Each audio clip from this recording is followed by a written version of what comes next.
Today we're going to be balancing a gimbal.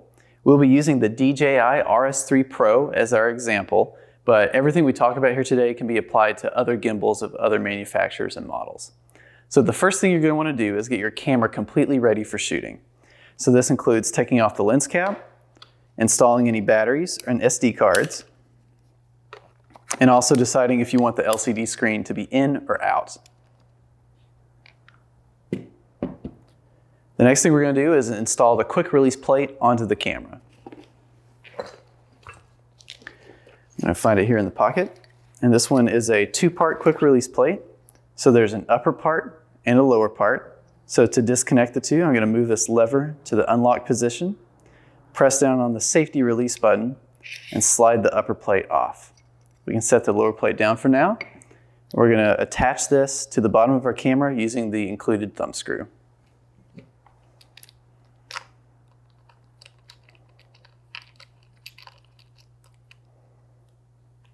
You want to make sure this is as tight as possible, because if the camera spins or rotates on the gimbal, it's going to affect the payload of the gimbal, which will unbalance the gimbal.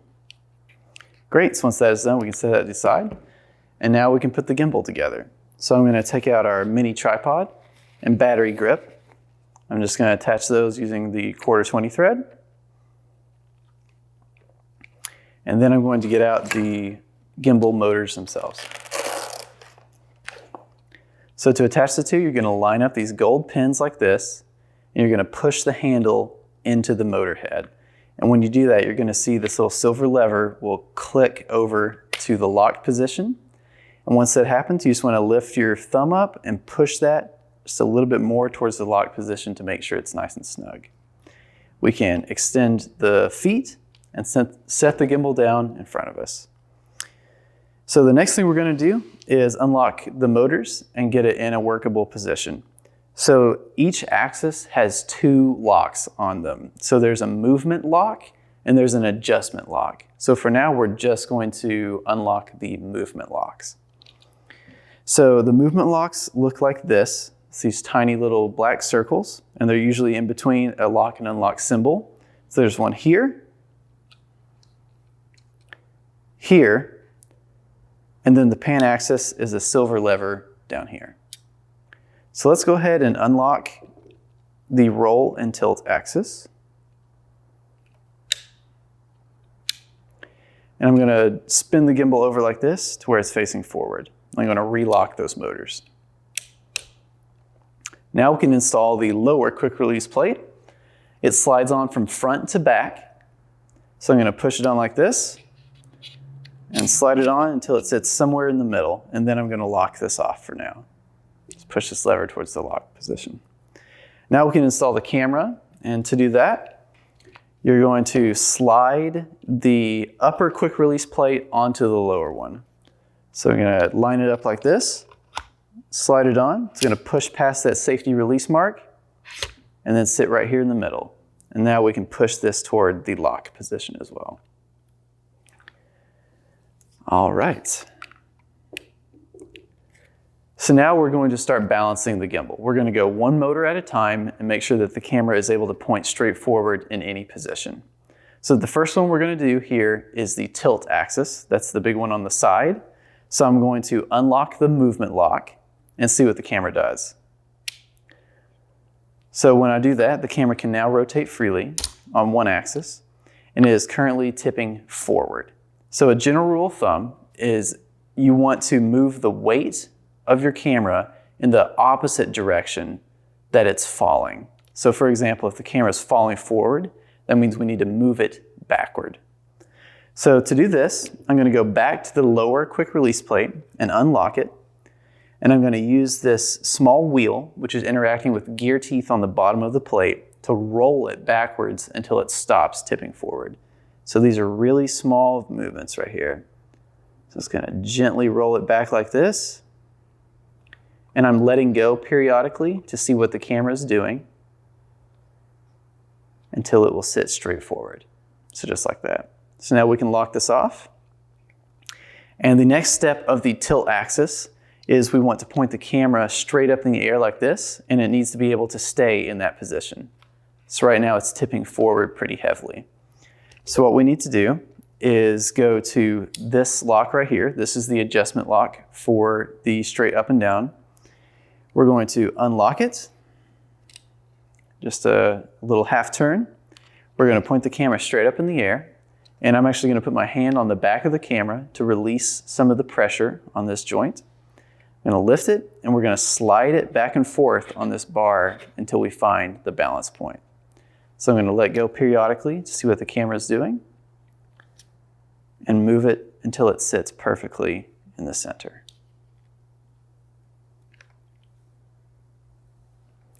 I'm going to relock this, and we're going to point the camera straight forward again and make sure that both axes are still balanced.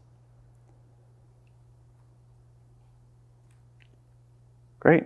This one's tipping back just a little bit, so I'm going to go back to the lower quick release plate, unlock it. I'm going to roll it forward just a little bit, just to make sure it's sitting perfectly in the center. Now we're going to go to the movement lock and lock that back. So we're done with this motor, and we can move on to the next one. So the next one we're going to do is the roll axis, which is this one. So I'm going to unlock the movement lock on this, and let's see what the camera does. So it's tipping a little bit to this side, which means we need to push the weight of the camera in this direction. So I'm going to unlock this back motor here, and I'm going to slide the bar back and forth along here until we get the correct balancing point.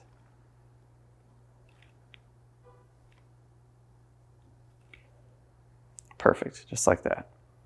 So we'll lock this off, and we'll also lock the movement lock. So now those two are done. And the last one is the pan axis. So that's this motor here. So I'm going to flick this towards the unlock position. So now the camera can rotate. And to test this axis, you actually have to hold the camera sideways like this and see which direction it's falling. So the goal should be to have the camera point straight forward, and it's tipping back. So what that means is we need to unlock our adjustment lever and push the weight forward. So these are also very small adjustments. So let's try there. So I'm going to relock it. We're going to do the test again. Still tipping back just a little bit. Unlock, push forward just a couple millimeters, and test again. So close.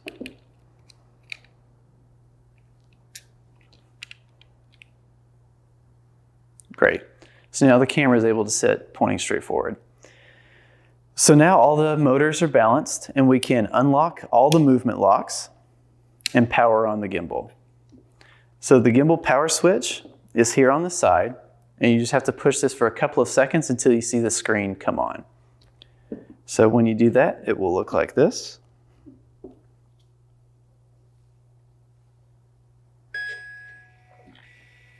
You'll see the motors start to activate, and the last step of balancing a gimbal is to calibrate it. So that's actually just the first button here on the menu that looks like a squiggly gimbal. I'm going to click on that, and you can make adjustments if you would like, and you can also just hit Start Calibration. So what this does is it tests the weight of the camera on the motors to ensure that the motors are working at the proper intensity. Great. And once that's done, we can just back out of this menu. We can adjust our gimbal settings, so like what mode it's in or speed that it functions at. And then after that, you're ready to shoot. So at this point, you can add on any additional accessories like monitor mounts or briefcase handles. Anything that goes on the arm of the gimbal can be attached at this point. You don't want to add anything else to the payload of the gimbal because it will mess up the balance and you'll have to rebalance it. So any accessories that you'd like to add need to be added before you balance your camera. And then at that point, you can pick it up, do a quick test, make sure it's performing properly, and you're ready to shoot.